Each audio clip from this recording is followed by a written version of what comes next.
little problem what seems to be the officer. Sir, you are swerving all over the place. You even hit a parked car. Have you been drinking tonight? No, officer. I may have tossed back a few cold ones while I was watching the football game with the boys, but I assure you I'm okay. There's no blood in my alcohol system. Alright, well, can I have your license and registration? Can you step out of the car for me, please? Yes, sir. Thank you.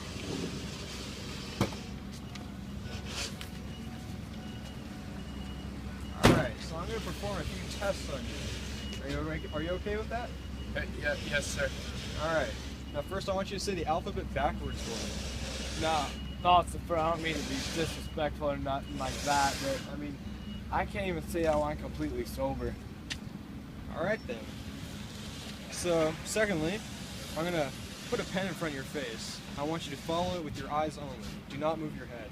Yes, sir.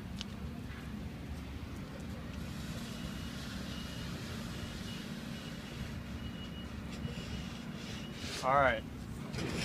Sir, you reek of alcohol, you've been swerving all over the place, and you've failed the field sobriety test. I'm going to have to place you under arrest for DUI, reckless driving, and hit and run.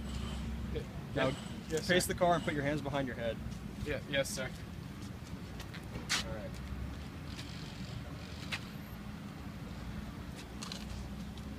Shotgun.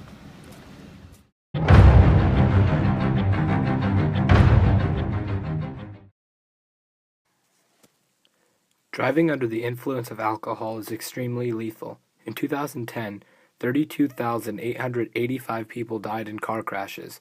Of those numbers, 31% died in drunk driving crashes. That's 10,228 people. U.S. lawmakers are cracking down on DUIs and ordering harsher punishments. If drunk drivers are fortunate enough not to kill anyone, they still face treacherous punishments. Even first-time offenders face jail time, lengthy license suspensions, high fines, community service, and mandatory attendance at an alcohol and drug education class, also known as DUI school. That's not the only way offenders are hurt. The DUI will show up on all background checks, making it extremely difficult to find a job and causes some to lose their current jobs. Also, insurance rates increase tremendously if you can find a company that's willing to give you insurance. Enhanced punishments will be given due to the driver being under 21 from the zero tolerance law or if any injuries occurred.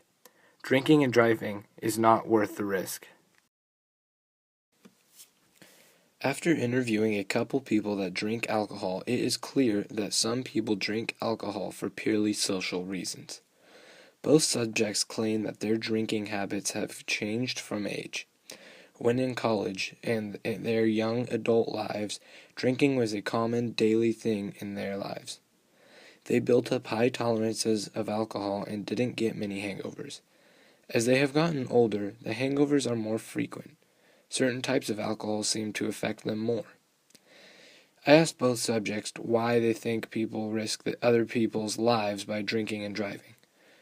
Both had the same answer: pride.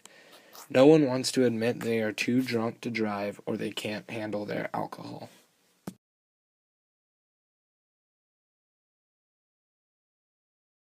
"50% of alcoholics report problems in thinking and memory.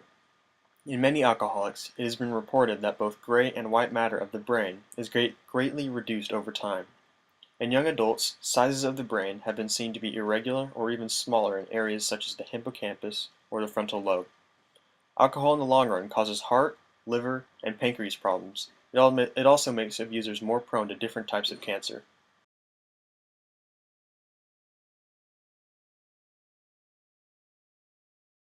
There are three types of alcoholics. There are regular heavy drinkers who can control, to an extent, the time and amount they drink, and binge drinkers. All three are very harmful to your body. Binge drinking seems to be very common among teens and college students. It is what many teens consider to be just partying. Fortunately, binge drinking is on the decline, but it is still a problem that affects too many.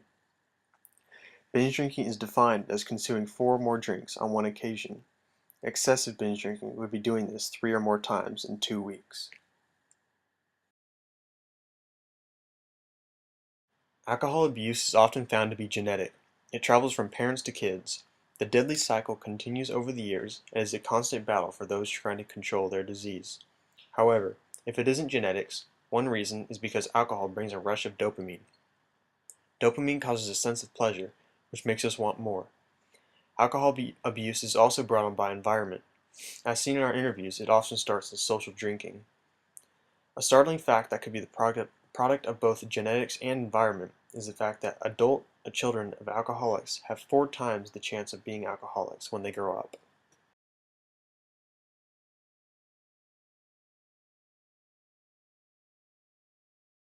A parent's alcoholism severely affects a child's life and growth into adulthood. It disrupts regular family activity and produces a negative model for the child. Not only is there a higher risk for violence in the household, there is a higher risk of that child using violence in his or her life. Children also have a higher risk of using or abusing drugs or alcohol in their teens.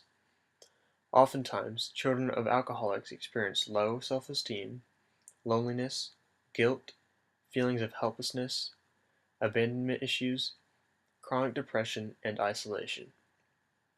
Children of alcoholics oftentimes feel guilty for not stopping the alcohol abuse, and in some instances, they try for good grades in order to please the alcoholic parent. Children of alcoholics go through both extremes. In one, many drop out of school because of the problems at home. In the other, many become perfectionists in order to please the alcoholic parent. It is clear alcohol affects relationships. After conducting a few interviews, the one topic that came up most from people that do not drink alcohol was the effects on their relationships. One interviewee said that alcoholism runs in his family and has caused too many problems. For that reason, he does not drink. The next person interviewed claimed that he quit drinking because he became too aggressive and angry when drunk. Both subjects don't let alcohol in their current lives to help them keep their family and other important relationships intact. Overall, when it comes to alcohol, you have to be smart, learn moderation, and most importantly, be responsible.